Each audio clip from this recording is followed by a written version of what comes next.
The Atlanta Falcons believe they have built a championship-caliber offense, with every key piece now in place. But as they pour resources into that side of the ball, a critical vulnerability remains on defense, one that could undermine their entire season, and has analysts suggesting a low-cost, high-impact trade.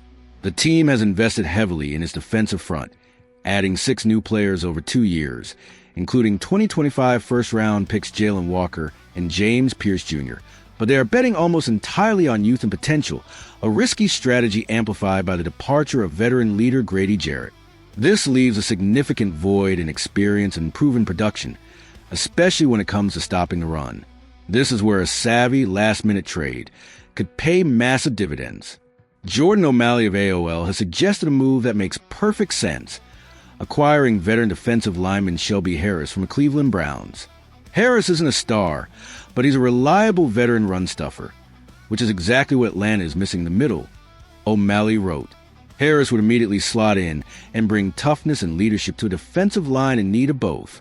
The move is not only logical, but also financially prudent.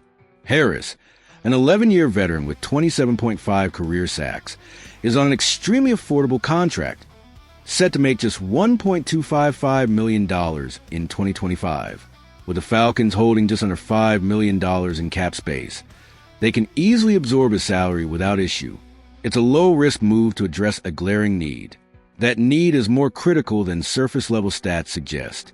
While Atlanta's run defense ranked near the middle of the league in total yards allowed last season, they crumbled in key moments. Opponents converted on third down a staggering 45.3% of the time, ranking the Falcons' defense 31st in the league. This inability to get off the field is a direct result of not being able to stop the run when it matters most. Even those closest to the team are sounding the alarm. Falcons writer Tori McElhaney recently admitted she shares these concerns, questioning if the team has done enough to fix its run defense.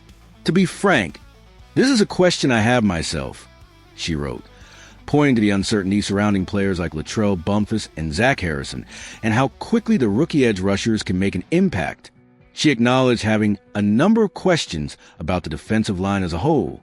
The 2025 Falcons are a team built on offensive firepower. The defense, however, is a collection of question marks. Trading for Shelby Harris wouldn't be a headline-grabbing move, but it would be a strategically brilliant one. It will provide leadership, a proven run stopper, and a veteran presence in a room that desperately needs it, all for a minimal cost. It's the type of move that doesn't win the offseason, but can help win crucial games in the fall. Why the Atlanta Falcons aren't working on a Kyle Pitts extension. As Kyle Pitts gears up for the 2025 NFL season, the once-hyped tight end is entering a make-or-break year for his young career. Pitts is set to earn $10.88 million on his fifth-year option, but as of now, he has yet to secure a long-term deal with the Atlanta Falcons. According to the Atlanta Journal-Constitution's D. Orlando Ledbetter, there's no buzz about a new deal. Pitts exploded onto the scene in his rookie year, racking up over 1,000 receiving yards and sparking debates about whether he could be the league's next great tight end. Since then, injuries, inconsistent quarterback play, and simply not playing up to par have clouded his trajectory. An MCL tear cut his 2022 season short, and while he has managed to rack up over 600 receiving yards in back-to-back seasons since the injury, the explosive impact he promised has yet to fully return. Despite the dip in production, Pitts still finds his name in elite territory. He is one of only 5 tight ends to accumulate at least 600 receiving yards in both 2023 and 2024.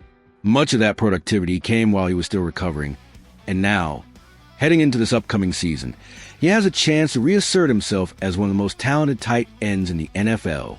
The opportunity will come with a new starting quarterback.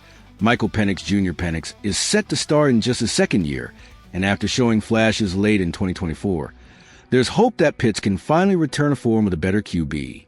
Pitts may even play a major role in Penix's development, as he offers a large-bodied target with some experience navigating a full season.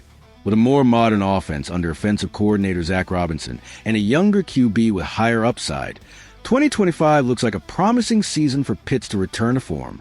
This past offseason, the Falcons did entertain some trade talks with the tight end. It seemed like they were seeking a day 2 draft pick, but nothing ever materialized. However, if Pitts and Atlanta start next year slow, those talks could resurface before the trade deadline. Even if they do want to retain Pitts after this year, they could opt to use the franchise tag, which has become very common for tight ends. What might complicate Pitts' extension talks is the looming decisions for Atlanta on paying other young stars like Bijan Robinson and Drake London. If Pitts were to have a strong 2025 campaign, he will be a top name potentially available in next year's free agency. Whether that next contract comes in Atlanta or somewhere else remains to be seen.